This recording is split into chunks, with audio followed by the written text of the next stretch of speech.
I took the job at the Bowline Hotel on a Tuesday afternoon in late March. Didn't ask about benefits. Didn't negotiate. Rain Lewis, the manager, walked me through the back hallways and showed me the maintenance closet, the boiler room, the laundry setup in the basement. She talked fast, pointed at things. I nodded and kept my hands in my jacket pockets. Overnight shift is 11 to 7, she said. Quiet most nights. Guests don't call down much after midnight unless something's really broken. Sounds good. You worked maintenance before?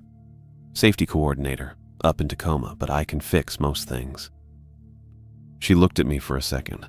I'm pretty sure she wanted to ask why I left, but she didn't. That was fine.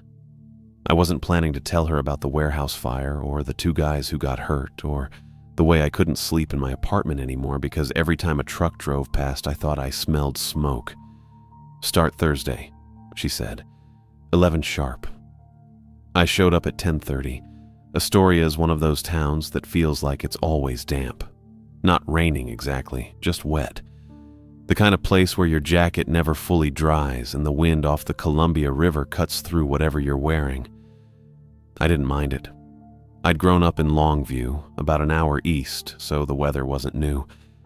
And the Bowline sat right on the water, which meant I could see the bridge lights from the employee lot when I pulled in. The hotel wasn't fancy. 3 stories, maybe 60 rooms, a lobby that smelled like coffee and old carpet. It used to be something nicer, I think. You could tell by the crown molding in the hallways and the way the front desk had this heavy wooden counter that nobody makes anymore. But now it was mostly families passing through and workers from the port who needed a place to crash between shifts. Rain met me in the back office that first night, showed me the key ring, the radio, the log sheet where I was supposed to write down what I fixed and when. She went over the schedule again, told me the night auditor, some guy named Marcus, worked the front desk and usually kept to himself. You'll get calls on the radio if something breaks, she said. Otherwise, just work through the punch list. It's printed every afternoon. Check the second floor ice machine first. It's been weird. Got it. And Paul? I looked up. Don't make me regret this. I nodded. She left. The first 3 nights went exactly the same. I liked that. I'd stop at the Safeway on Marine Drive before my shift and get a tall, dark roast from the Starbucks inside. They closed the actual coffee counter at 8, but the self-serve stuff stayed out until 9, and if you timed it right, the coffee was still hot. I'd drink half of it in the car and bring the rest inside with me. 11 o'clock, I'd clock in using the old punch system in the back hallway, actual paper time cards. I hadn't seen one of those in years. Then I'd grab the key ring and the radio and check the punch list. First night, the list said, second floor ice machine, room 214 clogged sink, replace smoke detector in room 109. I did all 3. The ice machine just needed the filter cleaned. The sink had a wad of hair the size of a golf ball stuck in the trap. The smoke detector was easy. I kept spares in the maintenance closet. I wrote everything down in the log. Kept my notes short. Ice machine filter cleaned, sink trap cleared, smoke detector replaced. Rain would check it in the morning, I figured. Easier if she didn't have to read through a bunch of extra words. Around 2 in the morning, I'd hit the vending machine in the first floor hallway and get a pack of those orange crackers with peanut butter. 6 crackers, 2 sleeves. I'd eat them standing up and then get back to work. The basement was my least favorite part, but it wasn't terrible. Just dim. The laundry room was down there, and housekeeping would leave carts of wet towels outside the door for me to run through the big industrial machines. I didn't mind the work. The machines were loud, but they had a rhythm to them. Thump, thump, thump, steady. I could think while they ran, or not think, which was better most of the time. Second night was almost identical. Different rooms, same problems. Leaky faucet in 322. Busted curtain rod in 117. Light bulb out in the stairwell. I moved through it all like I was following a script. Predictable. Quiet. Third night, Marcus the auditor actually said something to me.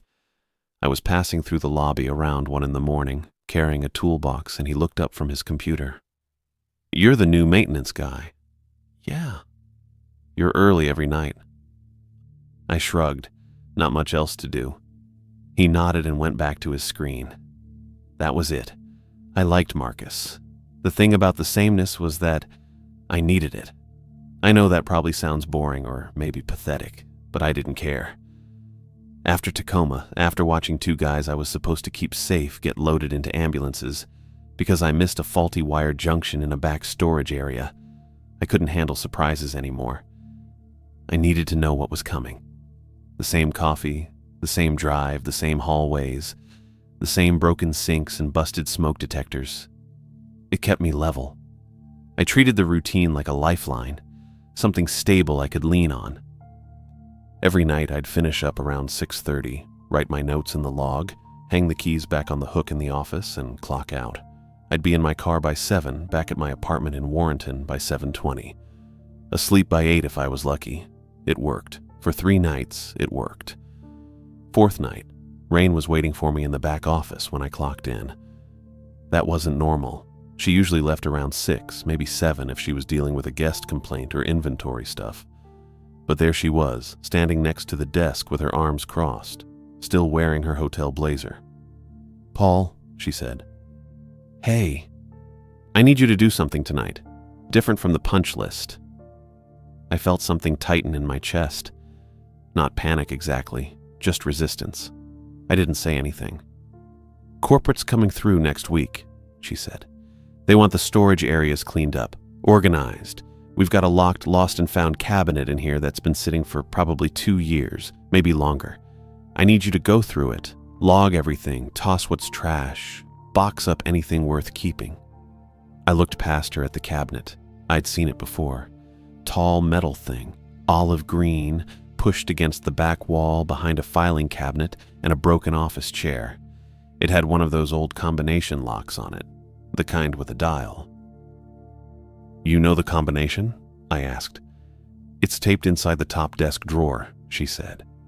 She pulled the drawer open and handed me a sticky note. The numbers were written in blue ink, a little smudged. 32, 16, 8. "Just get it cleared out," she said. "Doesn't have to be tonight, but start on it. I want it done by Sunday." "Okay." She grabbed her purse off the desk. "Thanks. I know it's not your usual thing, but I'm short on day staff and nobody else is going to touch it." "It's fine." She left. I stood there holding the sticky note. I didn't want to do it. That probably sounds stupid. It was just a cabinet. But it wasn't on the list. It wasn't part of the routine. And I'd been counting on tonight being the same as the last 3. Same tasks, same rhythm, same quiet. I looked at the punch list sitting on the desk. 2 items. Toilet running in room 204. Thermostat acting up in 312. Easy stuff. I could knock those out in an hour, maybe less. The cabinet could wait. Except it couldn't, because Rain had said corporate was coming and she needed it done by Sunday. And if I put it off, I'd just be thinking about it every night until I finally dealt with it. That's how my brain worked now. Unfinished things sat in my head and made noise. I walked over to the cabinet. It was taller than I expected. Maybe 6 feet, about 2 feet wide. The paint was chipped along the edges and there was a dent near the bottom like someone had kicked it. The combination lock looked old but functional. I pulled the sticky note out of my pocket and started turning the dial. 32. I went past 0 and landed on 32. 16. Back the other way. 8. Forward again. The lock clicked. I pulled it off and set it on the desk. The cabinet doors were stiff. I had to yank on the handle to get them open, and when they finally swung out, the hinges made this high, scraping sound that set my teeth on edge. Inside was a mess. Shelves packed with stuff. Jackets, shoes, a couple of baseball caps, tangled phone chargers, a hairbrush, some kind of stuffed animal that might have been a dog, a few books, a watch, reading glasses. Everything was dusty, and it smelled stale, like air that hadn't moved in a long time. I pulled out my phone and turned on the flashlight. The cabinet didn't have a light inside, and the back office's overhead fluorescence didn't reach all the way in. Top shelf. 3 jackets, one of them a kid's size, a pair of sunglasses with one lens missing, a Ziploc bag with some kind of bracelet inside. Second shelf, shoes, 4 pairs, all mismatched. A sneaker, a flip-flop, 2 dress shoes that didn't go together, a phone charger with the cord frayed, a water bottle. Third shelf, books, maybe 5 or 6 of them, all different sizes, a notebook with a blue cover, the stuffed dog, a makeup bag. Bottom shelf, bigger stuff, a backpack, dark gray, with both straps intact, a laptop sleeve, empty, a rolled-up towel that definitely didn't belong to the hotel because it was bright yellow and had a cartoon sun on it. I stood there for a second, just looking at it all. Rain had said 2 years, maybe longer. Some of this stuff looked older than that. The jackets had that worn-in look, the kind you only get after a lot of use. And nobody had come back for any of it. Nobody had called the hotel asking if they'd left a backpack or a pair of shoes or a kid's stuffed animal.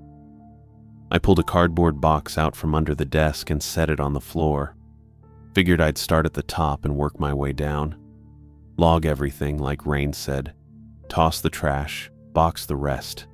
I reached for the first jacket. That's when the radio on my belt crackled. "Maintenance, you copy?" "Marcus." I unclipped the radio. "Yeah, I'm here. Got a guest in 214 saying the shower's not draining. Can you check it?" 214. I'd cleared that sink on my first night. Same room. "On my way," I said. I looked back at the cabinet. Everything's still sitting there, dusty and untouched. I'd deal with it after. I pulled the cabinet doors open. They scraped loud enough that I glanced back at the office door, but nobody was around. Marcus was up front doing whatever Marcus did, and Rain was gone. The inside smelled like dust and something else. Old fabric, maybe. Mildew. I turned on my phone flashlight and aimed it at the top shelf. Sunglasses first. 2 pairs. Both cheap. One had a cracked lens. I set them on the desk behind me. A child's jacket. Pink with a cartoon character I didn't recognize. Probably been here longer than 2 years, based on how faded it looked. Then a plastic bag with a bracelet inside. Silver, I think. Hard to tell under the dust. I kept pulling things out. 4 shoes that didn't match. A phone charger with the cord frayed so bad it was basically trash. A water bottle still half full of something brown that I didn't want to think about. I worked through the second shelf. More clothes. A stuffed dog with one ear missing. A makeup bag. Third shelf had books. 5 or 6 of them. All different sizes. A paperback mystery. A hardcover cookbook. A kid's picture book about trains. And then a binder. Thin. Maybe half an inch thick. Dark blue cover. The kind you'd get at an office supply store for $3. Someone had tied it shut with twine. The rough kind that leaves fibers on your hands when you pull it. There was a label on the front, handwritten in black marker. Night notes. That was it. Just those 2 words. I set it on the desk next to the sunglasses and kept going. Bottom shelf had a baseball cap, a pair of flip-flops, and a hotel towel that someone must have thrown in there by mistake. I stood there for a second, looking at the pile of junk on the desk. Most of it was garbage. The jacket may be worth keeping. The bracelet if it was real silver. Everything else could go in a trash bag, but the binder sat there in the middle of it all, and I kept looking at it.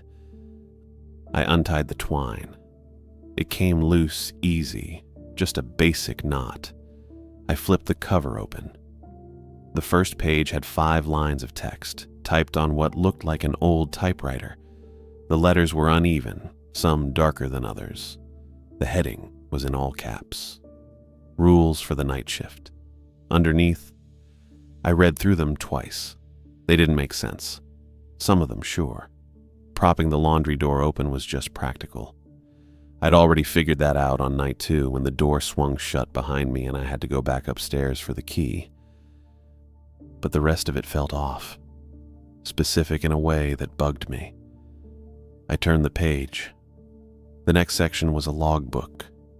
Dates running down the left margin, entries filling the rest of the page in the same typewritten text. The first date was today, March 28th. My chest did something weird. The entry read, March 28th, 11 p.m. to 7 a.m. Quiet night. Cleaned lost and found cabinet per Rain's request. Running toilet in 204, flapper valve. Thermostat in 312, replaced battery. Coffee spill on left shoe at 12:22 a.m.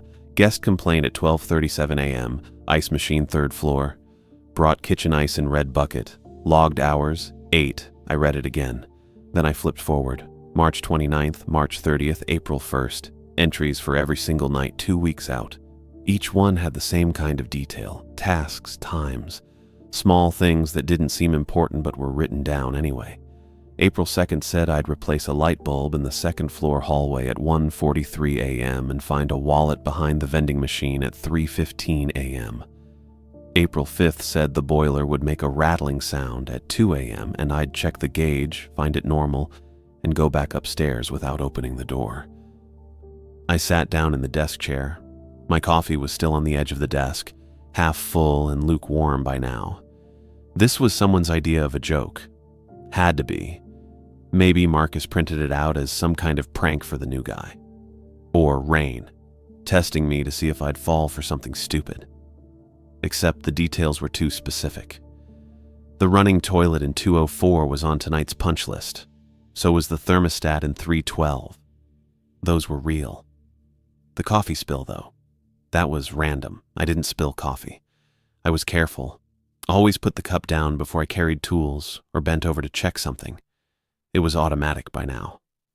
I looked at my watch. 11:41. I had time. Toilet first, then the thermostat. I'd leave the binder open on the desk and come back to it later. Probably figure out the punchline by then. I grabbed my toolbox and the key ring and headed upstairs. The toilet in 204 took 10 minutes. The flapper valve was stuck half open, same issue I'd seen a dozen times before. I swapped it out, tested the flush, and wrote it in the log. Thermostat in 312 was even easier. Dead battery. I kept a pack of AA's in my toolbox for exactly this kind of thing. Popped the cover off, replaced the battery, and the display lit up again. I went back downstairs and logged both jobs. 12:17 a.m. The binder was still open on the desk. I sat down and looked at today's entry again. Coffee spill on left shoe at 12:22 a.m. 5 minutes from now. I picked up my coffee cup, felt the weight of it, checked the bottom to make sure it wasn't leaking. It was fine. The desk was level. My hand wasn't shaking or anything. I set the cup back down, further from the edge this time. Then I just sat there, watching the clock on my phone. 12:20 a.m. 12:21. This was stupid. I was sitting here waiting for something that wasn't going to happen because someone wrote it in a binder that had been locked in a cabinet for who knows how long. 12:22. I reached for the coffee. My grip felt normal. I brought the cup toward me, same motion I'd done 1,000 times. The lid wasn't on tight. I didn't know that until the cup tilted and the whole top half came loose in my hand. Coffee went everywhere.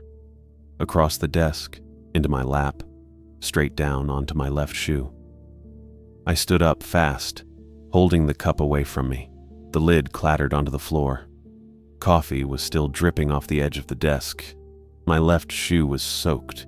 I could feel it through the leather, cold and wet against my sock. I grabbed napkins from the desk drawer and wiped up the spill. Took about 3 minutes to get most of it. My shoe stayed wet. I looked at the binder.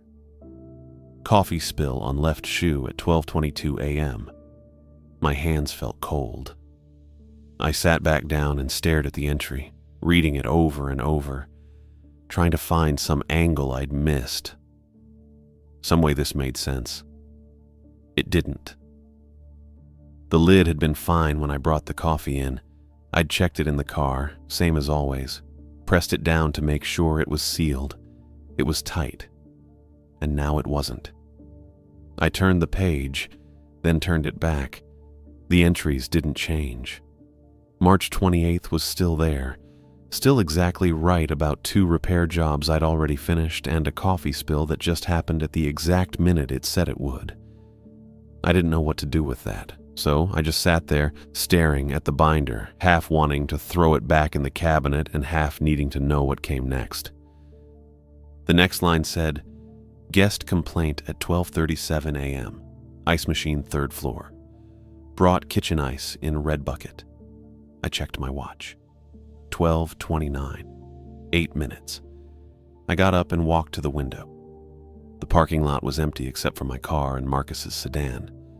The bridge lights reflected off the water, same as every other night. I went back to the desk. 12:32. The radio was quiet. It had been quiet all night. Marcus never called unless someone at the front desk needed something, and that almost never happened after midnight. 12:35. I picked up the binder and read the entry again. I went back to the binder. My left shoe was still wet. I could feel it every time I shifted my weight. The coffee had soaked through to my sock. That part bugged me more than it should have. The first page was still open. Rules for the night shift. I'd skimmed them before, but I hadn't actually read them, not carefully. I pulled the binder closer and started from the top again. Prop laundry room door open at least 6 inches. I'd figured that one out on night 2. The door swung shut on its own and the handle locked from the hallway side. I'd had to radio Marcus for the spare key. Took him 20 minutes to find it. Don't go to the 4th floor between 2 a.m. and 4 a.m. There wasn't a 4th floor. The bowline only had 3 stories. I'd seen the blueprints during the walkthrough. Rain had shown me the layout in the back office. If the lobby lights flicker 3 times, leave the front desk area immediately. That one didn't come with an explanation, just the instruction. Don't answer room 439 if it calls. The note in parentheses below it said, "There is no room 439.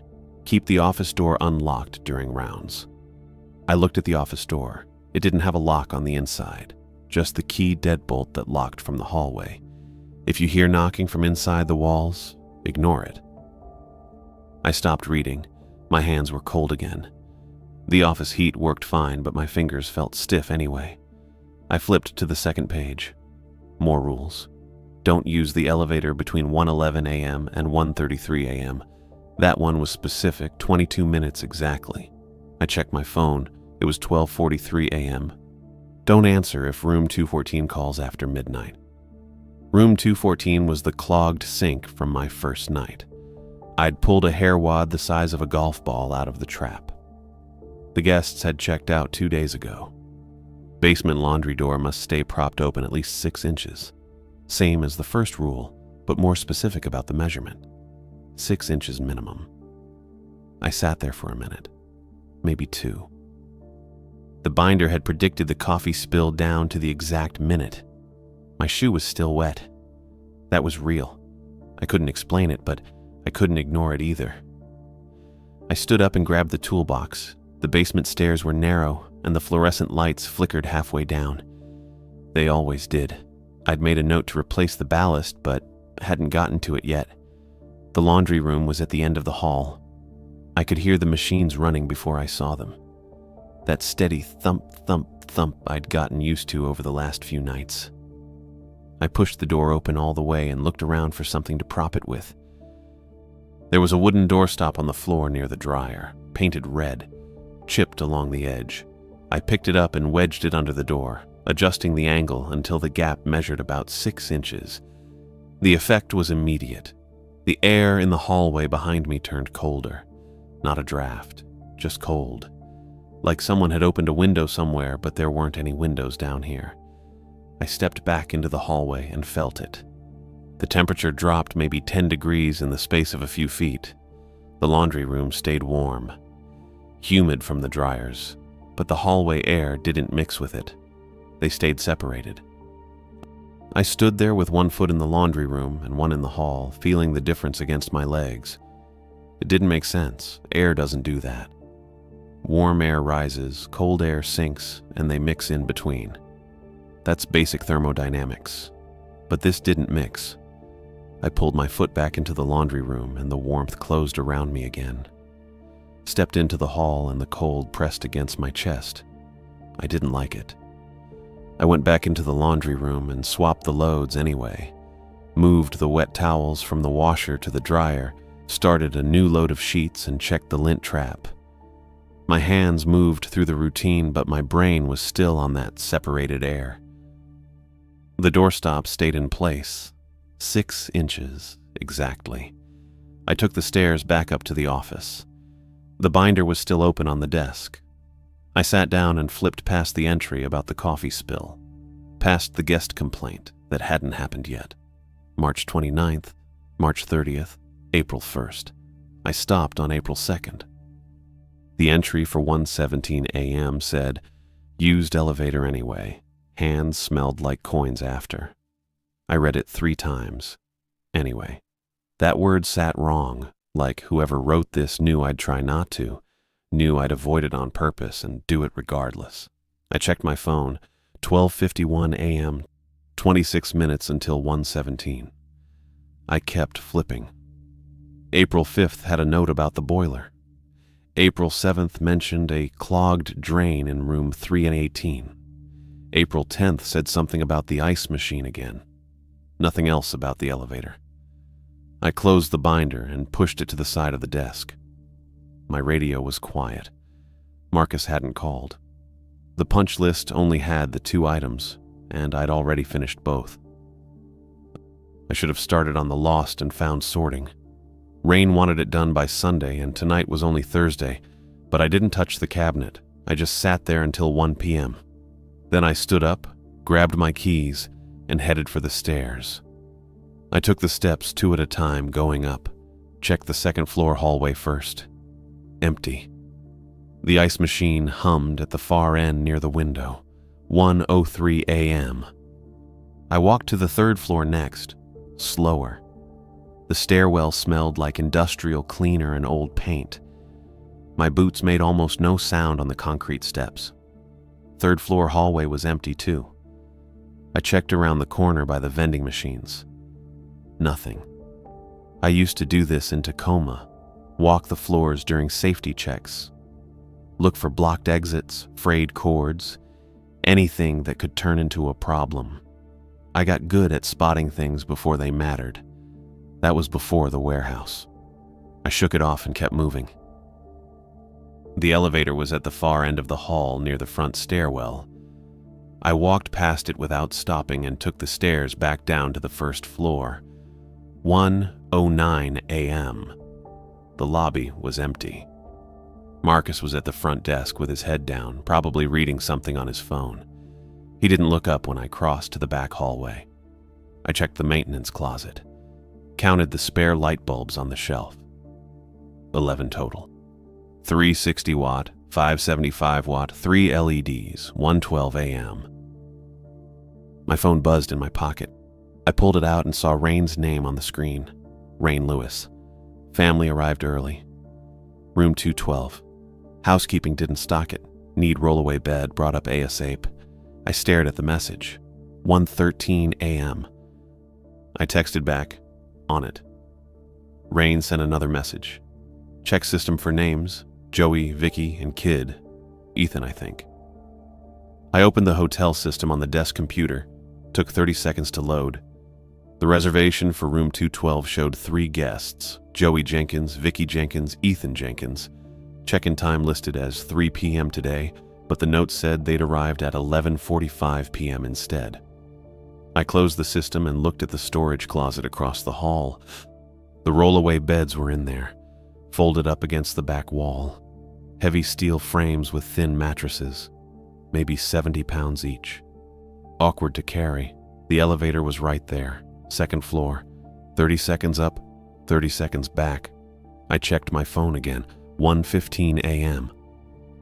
The binder had said 1:17, 2 minutes from now. I could take the stairs, drag the rollaway up one step at a time. It'd take maybe 5 minutes, maybe 10. My back would hate me, but I'd avoid whatever the elevator was supposed to do. Used elevator anyway, that word again. Anyway, like I didn't have a choice. Like it didn't matter what I decided because the outcome was already written down in a binder that predicted coffee spills and guest complaints and every other damn thing that happened tonight. I pulled the rollaway out of the closet. The wheels squeaked. One of them didn't turn right and dragged against the floor. 70 pounds, maybe more.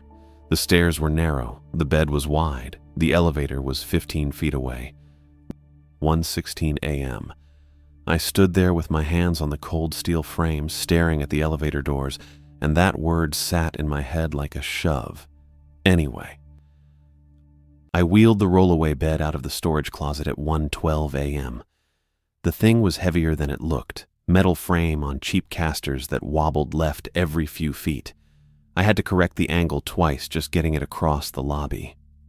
Marcus didn't look up from the desk. The elevator was near the front stairwell.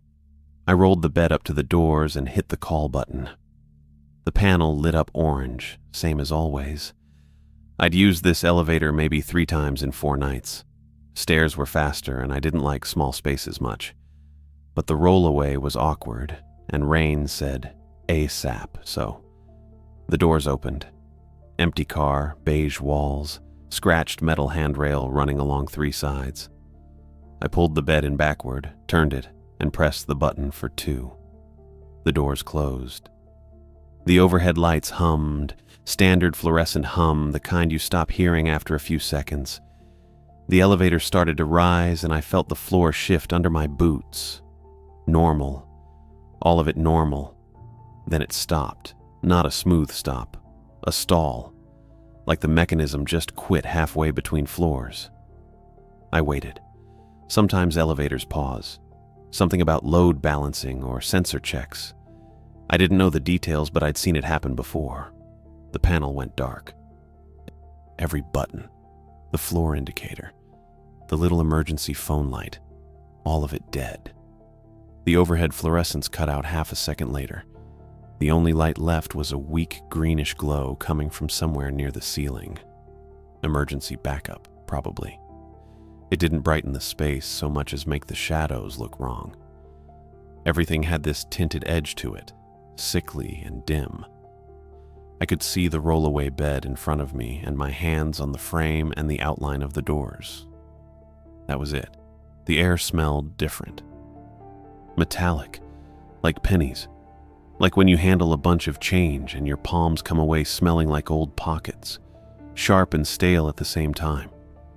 I pulled my hands off the bed frame and wiped them on my pants. They came away dry, but the smell didn't go anywhere. My chest tightened. Not panic, just awareness. The kind of feeling I used to get in Tacoma when something was about to go sideways and I didn't know what yet. I pressed the door open button. Nothing. Pressed it again. Still nothing. Then I heard the tapping. Slow. Regular. Tap, tap, tap. Coming from above the ceiling tile. I kept my eyes on the door seam. Didn't look up, didn't need to. The sound was enough. Metal on metal, methodical, like something testing the surface. Checking for weak spots. Tap, tap, tap. It moved, left to right, then back again. Not random. Deliberate.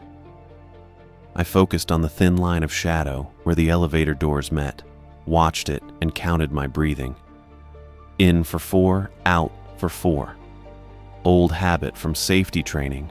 Keeps you steady when your brain wants to do something stupid. The tapping stopped. I waited. The smell got worse, heavier, like the air was thicker. Then the whole elevator jolted.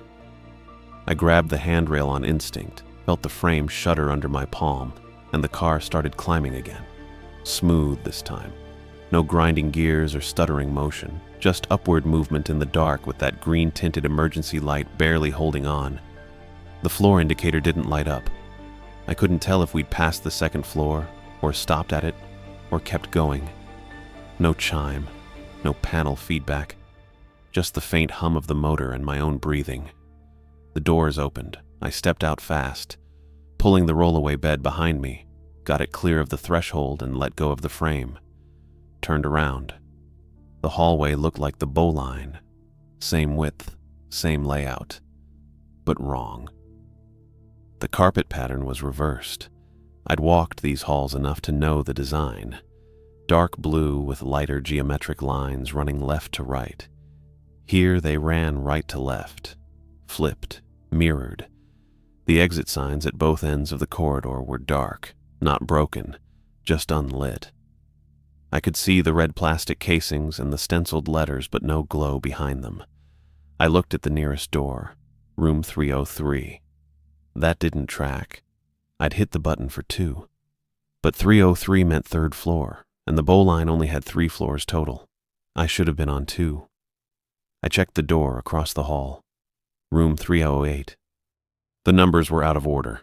303 on the left, 308 on the right. No 304, 305, 306, 307 in between.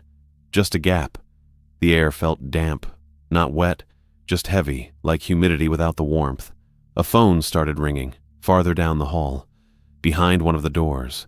Old-style landline ring, sharp and insistent. I looked at the rollaway bed, looked at the hallway. I was committed. Rain gave me a task, and I don't leave things half done. That's how mistakes happen. You start skipping steps and everything falls apart. I grabbed the bed frame and started walking. The ringing got louder. It was coming from somewhere on the right side, maybe 4 or 5 doors down. I didn't count them. Didn't look at the numbers, just kept moving. Halfway down, I saw room 214. That stopped me. Room 214 shouldn't be on the 3rd floor. It was 2nd floor, left side, near the window. I'd fixed the sink in there on my first night, but here it was. Door identical to the one I remembered. Number placard bolted crooked, just like before. And it was positioned wrong. Too close to room 212. Maybe 3 feet of wall space between them instead of the usual 8 or 10. Like someone had shoved the whole building together and the rooms compressed. The phone kept ringing, louder now, sharper. The dampness in the air thickened. I could feel it on my skin, cold and slick. My breath came out in a faint mist even though it wasn't that cold. I didn't stop. Kept the bed rolling. Past 214 without looking at the door. At the end of the hall, I found the stairwell. Same steel door, same crash bar. I pushed it open with my shoulder, pulled the rollaway through, and let the door swing shut behind me. The stairwell was concrete and bright. Fluorescent lights overhead, no flicker. The air smelled like paint and cleaner. Normal. I went down, 1 flight. My boots hit each step solid, and the sound echoed clean off the walls. No dampness, no penny smell, just stairs. I pushed through the door at the bottom, a 2nd floor hallway, correct carpet pattern left to right, exit signs glowing red at both ends, room numbers in order, 201, 203, 205 on the left, 202, 204, 206 on the right. I stood there with one hand still on the door and the other on the bed frame. My heart was doing something fast and uneven in my chest. I made myself breathe slow again. 4 in, 4 out. The hallway was quiet, familiar, exactly like it should be. I looked back at the stairwell door, solid, unremarkable, same as always. I let go and started walking toward room 212. I wheeled the rollaway bed past room 212 and headed back toward the stairs. The hallway was quiet. Normal. The exit signs glowed red at both ends, and the carpet ran left to right the way it was supposed to. I took the stairs down to the 1st floor and crossed the lobby, pulling the bed behind me. Marcus didn't look up from the desk. The wheels made a clicking sound on the tile near the front entrance. I pushed the bed back into the storage closet and shut the door. That's when the front desk phone started ringing. I checked my watch, 1:18 a.m. That couldn't be right. I'd left the office at 1:12 to get the bed. The whole thing, pulling it from the closet, taking the elevator, dealing with whatever that hallway was, coming back down the stairs, felt like it took at least 20 minutes. maybe 30. But my watch said 1:18. 6 minutes total. I stood there in the middle of the lobby trying to work it out. The numbers didn't make sense. I remembered standing in that hallway with the reversed carpet and the dark exit signs. I remembered the phone ringing behind one of the doors. That took time, real time. The desk phone kept ringing. I walked over and looked at the big round clock mounted on the wall behind the front desk, the kind with a white face and black hands and numbers. It flickered. Not the whole clock, just the minute hand. It jumped from pointing at the 2 to pointing at the 4 and then back to the 2. 12:08, 1:18, 12:08, 1:18. Marcus still had his head down. He wasn't reacting to the phone or the clock, or me standing 6 feet away staring at the wall. The phone stopped ringing for half a second and then started again. I looked at the caller ID display on the desk phone. Small green screen with black text. Room 214. The rules said don't answer calls from room 214 after midnight. I didn't touch the phone. I pulled the small notebook from my back pocket, the one I used for quick notes during rounds, and wrote down the time. 1:18 a.m. Room 214 called. The phone stopped ringing. I put the notebook back in my pocket and stood there waiting. My chest felt tight. The lobby was too quiet except for the low hum from the vending machines near the far wall. The phone started ringing again. Same insistent sound, same sharp, repetitive tone. I checked the caller ID again. Still room 214. Whoever it was wasn't giving up. I pulled the notebook back out and wrote 1:19 a.m. Room 214 called again. I looked at my hands while I was writing. They were clean. No coffee stains or grease or anything else. But they smelled wrong. Metallic, like I'd been handling a roll of pennies or counting change for 20 minutes straight. I lifted my right hand and sniffed near the palm. Definitely coins. That sharp coppery smell you get when you've been holding metal too long and it leaves a residue on your skin. The binder had said it.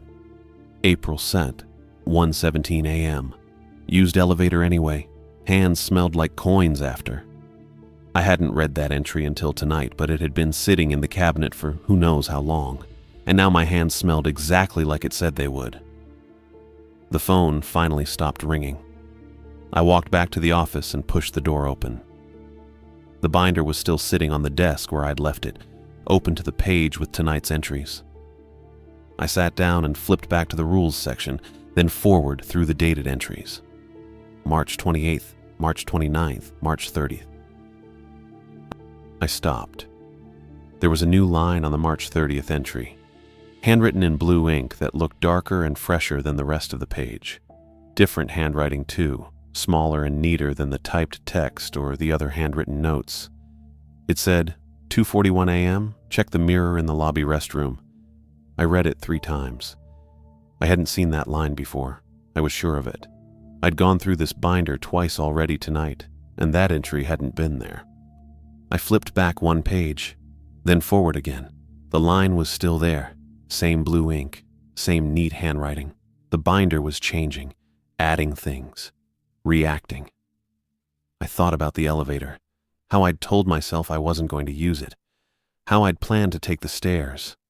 But then Rain texted about the rollaway bed and I'd use the elevator anyway because it was faster and she wanted it done ASAP. The word anyway in that April 2nd entry made sense now. Whoever wrote it knew I'd try to avoid the elevator, knew I'd use it regardless. And now there was a new instruction, like the binder was adjusting, telling me what to do next because I'd done something it didn't expect. Or maybe because I had done exactly what it expected and now it was giving me the next step. I closed the binder and pushed it to the far edge of the desk. My hands still smelled like coins. I opened the desk drawer and started going through papers, old punch lists, printed work orders, a faded employee contact sheet with names I didn't recognize and a date from 4 years ago. I kept digging. There had to be something. Contact info for prior overnight staff. Someone who'd worked this shift before me and maybe knew what the hell this binder was. The radio on my belt crackled but stayed quiet. No calls, no Marcus checking in. I found a 3-ring binder under a stack of vendor invoices, labeled Personnel Archived. I opened it and flipped through plastic sleeve pages with printed rosters and handwritten schedules. Most of the names were day shift, housekeeping, front desk, a few maintenance workers. I found the overnight section near the back. 3 names total over the past 6 years. The most recent one was dated 8 months ago. No phone numbers, just names and end dates. I closed the binder and put it back in the drawer. I pulled my phone from my pocket and opened my contacts. Scrolled down to Dalton Harper, local patrol officer who worked nights and checked in on the hotel sometimes. I'd met him my second night when he stopped by around 3 a.m. to use the restroom and get coffee from the lobby pot. We'd talked for maybe 5 minutes. He'd given me his number and said to call if anything came up. I figured a malfunctioning elevator in a hallway that shouldn't exist counted as something coming up. I pressed call. It rang 4 times before he picked up. "Harper, it's Paul from the Bowline." "Yeah, what's going on?" "Elevator's acting up. Got stuck between floors earlier. Lights went out. Took a while to get it moving again." "You stuck in it now?" "No, I'm out. But when the doors opened, I was on the wrong floor. 3rd instead of 2nd. And the hallway looked off." There was a pause. I heard static and maybe road noise in the background. "Off how?" "Carpet was backwards. Exit signs were dark.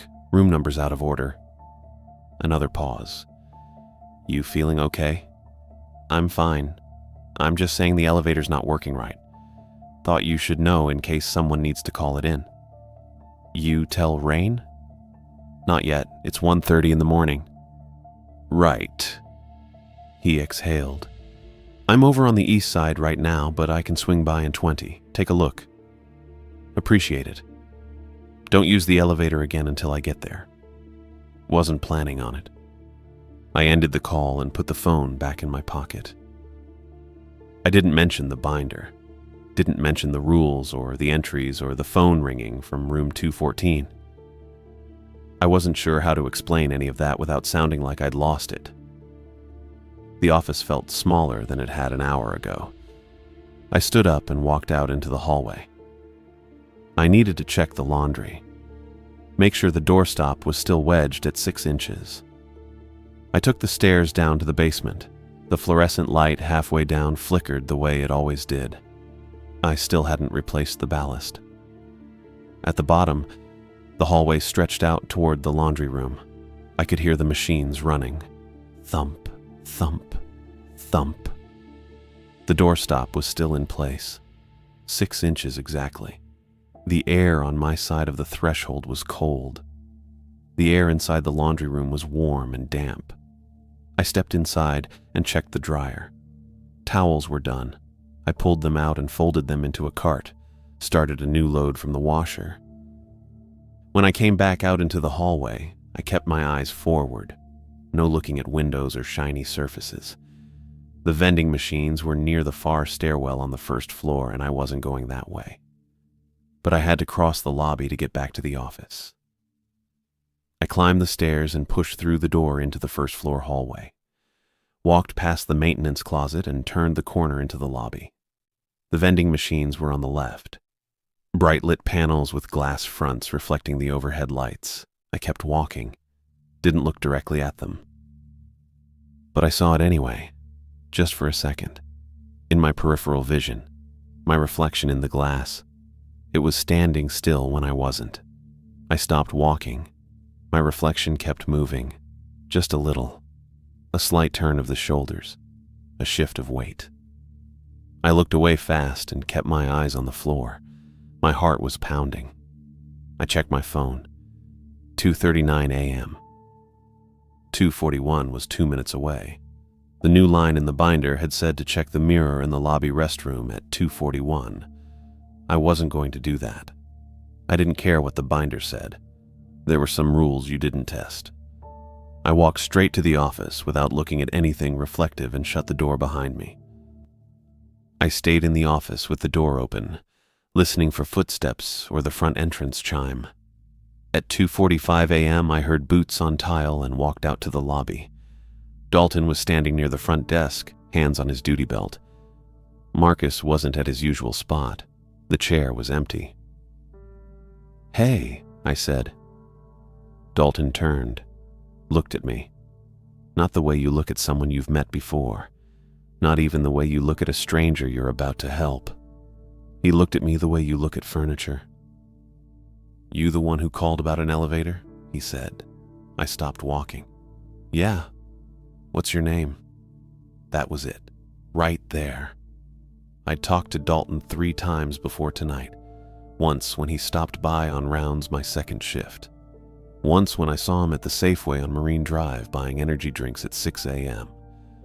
Once when he gave me his number and told me to call if anything felt off during the overnight. He knew my name. He'd used it. Now he was asking for it. I didn't answer right away, just looked at him. His uniform was the same. Badge in the right spot. Duty belt worn exactly how I remembered. Same close-cropped hair, same squared jaw, same weather jacket over the uniform. But his eyes were wrong. Not the color, not the shape. Just wrong. "Paul," I said. "Paul," he repeated, flat, like he was testing the sound. "Show me the elevator." I didn't move. My chest felt tight again, the same way it had in the elevator car with the green light and the tapping overhead. The same way it had in Tacoma when I realized the smoke alarm wasn't going off, even though I could see the haze spreading across the warehouse ceiling. Dalton wasn't Dalton. Or he was Dalton, but the hotel had changed something. Erased something. I thought about the reversed carpet, the dark exit signs, room 214 appearing on the 3rd floor, the clock that couldn't decide what time it was. The hotel could change things. It could change people too. "This way," I said. I led him across the lobby toward the elevator near the front stairwell. I kept my hands loose at my sides, didn't look back, didn't check if he was following. He was. I could hear his boots. We stopped in front of the elevator. I pressed the call button. It lit up orange. Same as before. "Happened around 1:15, I said. "Stalled between floors. Panel went dark. Lights cut out except for the emergency backup." "Uh-huh." Dalton pulled a small notepad from his jacket. Clicked a pen. "How long were you stuck?" "Maybe a minute, then it started moving again." "Doors open, normal after that?" "Yeah." He wrote something down. "You file a maintenance report?" "Not yet." "You should do that."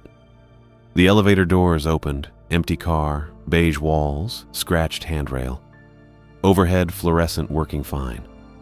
Dalton stepped inside, pressed the button for floor 2, pressed floor 3, pressed floor 1. The panel responded normally. Buttons lit up, doors closed. I heard the car start moving. I waited. 30 seconds later, the doors opened again on the 1st floor. Dalton stepped out. "Seems fine to me," he said. "Yeah, probably just a power fluctuation. Happens sometimes." He clicked his pen again, put the notepad away. "Anything else?" I thought about the binder, the rules, the entry that said to check the mirror at 2:41 a.m.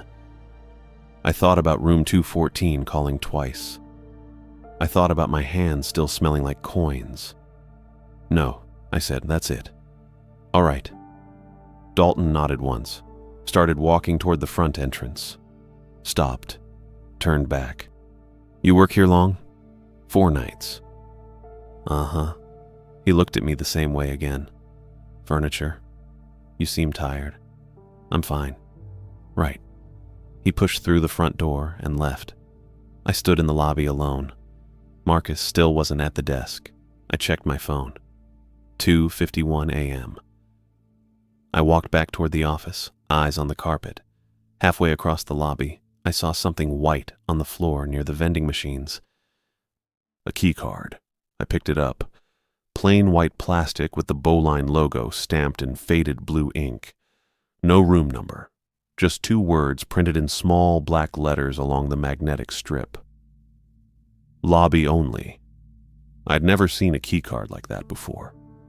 Didn't know we had them. Didn't know what they'd be used for. I carried it to the front desk and set it down next to the computer monitor. Protocol. Found items go on the desk or in the lost and found. I turned toward the office. Then I stopped. Turned back around.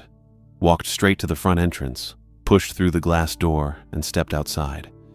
The air was cold, damp, smelled like salt water and diesel from the port. I could see my car in the employee lot, could see the bridge lights reflecting off the river. I stood facing the street with my back to the hotel, pulled out my phone and set a timer for 5 minutes. I didn't look at the windows behind me, didn't turn around, just counted. At 4 minutes and 30 seconds, I heard something. A chime. Faint, muffled by the glass door in the distance, but I knew that sound. Elevator arriving, I finished counting. 5 minutes exactly.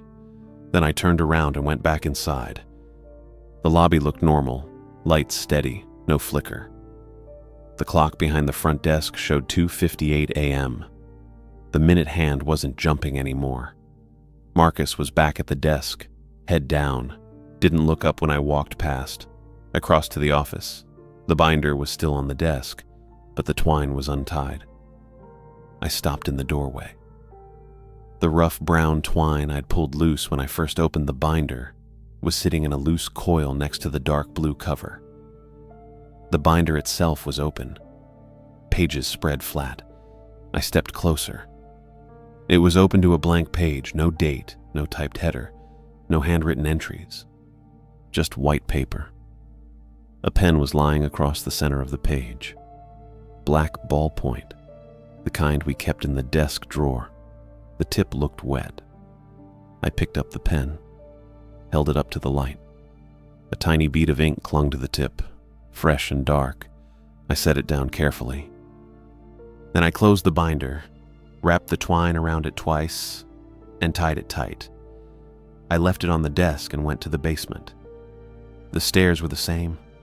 Fluorescent light flickering halfway down. Concrete walls, smell of paint and cleaner. At the bottom, I turned left toward the laundry room. The door was closed. I stopped walking. The red wooden doorstop was gone. I walked closer, pressed my palm against the door. It was cold, colder than it should have been. From the other side, I heard tapping, slow, regular, metal on metal. Not frantic, not angry, careful, patient, testing. I stepped back, looked up and down the hallway, found a metal housekeeping cart pushed against the far wall, the kind with wheels and a canvas bag for trash. I rolled it down the hall and wedged it against the laundry room door, pushed hard until the frame pressed tight against the wood. The tapping continued. I left it there and took the stairs back up. In the lobby, I turned right toward the restroom near the vending machines, pushed through the door, flipped the light switch. The mirror was above the sink. Plain rectangular glass in a cheap metal frame reflected the fluorescent overhead, the beige tile, my face. I turned on the hot water, let it run. Steam started rising after about 30 seconds. I kept the water running, didn't look at the mirror. The steam spread, fogged the glass. I counted to 60. Then I turned off the water and left without looking back. At the front desk, I logged into the computer, opened the door lock audit system, typed in room 214. The screen loaded, entries going back 3 weeks. Housekeeping access at 10 a.m., 11:30 a.m., 2 p.m., normal. Then after midnight entries, 12:03 a.m., 12:17 a.m., 12:41 a.m., 1:09 a.m., 1:52 a.m. No staff name listed, just access granted in the log, over and over. Every night for 3 weeks. I closed the window, Room 214 wasn't a guest room anymore. It was something else, a building function, a part of the structure that worked whether anyone was inside or not. I logged out, went back to the office, picked up the binder. Then I grabbed the key ring and walked to the stairs. Second floor.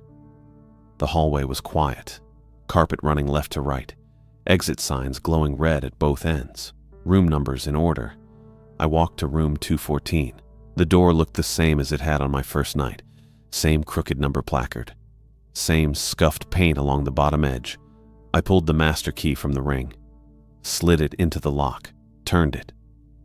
The bolt clicked. I pushed the door open 6 inches.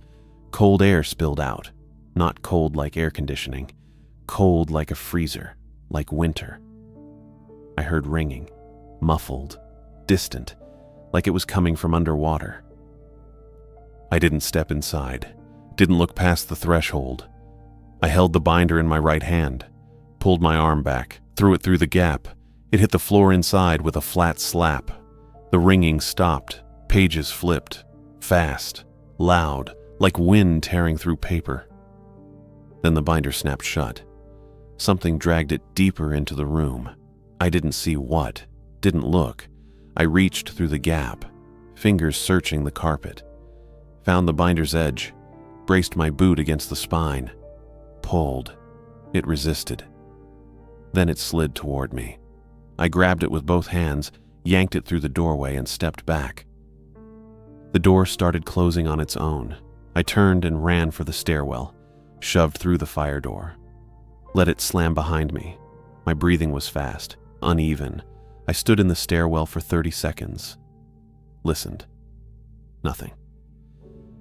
I went back down to the first floor. In the office, I opened the cash drop safe under the desk. It had a combination dial and a narrow slot for envelopes.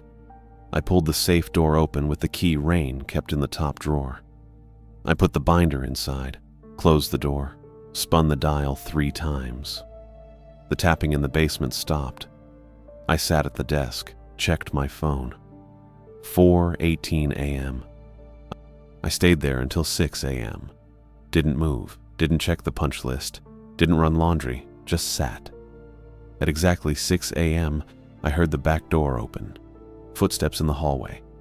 Rain walked into the office carrying her purse and a travel mug. She stopped when she saw me. "You're still here," she said. "I'm done," I said. She blinked. "What?" "I'm quitting. Right now." Rain set her purse on the desk. "Paul, it's 6 in the morning. You can't just—" "The night notes," I said. "The binder and the lost and found. It needs to go to corporate, not to another overnight worker." "Corporate? What are you talking about?" "You know what I'm talking about." She looked at me for a long time. Then she looked at the safe. "Paul," she said. Her voice was quieter. "You can't leave in the middle of a shift." "I just did." "If you walk out now, I can't rehire you. You know that." "Good." Rain's jaw tightened. "Fine. Go." I stood, grabbed my jacket from the back of the chair, checked my pockets for my keys. Rain sat down in the chair I'd just left, pulled the computer keyboard toward her. Didn't look at me. I walked out of the office, crossed the lobby. Marcus still wasn't at the desk. I pushed through the front door and got in my car. I drove to the Astoria post office. It didn't open until 8:30 a.m., so I sat in the parking lot and waited. When the doors unlocked, I went inside and bought a padded envelope and a book of stamps.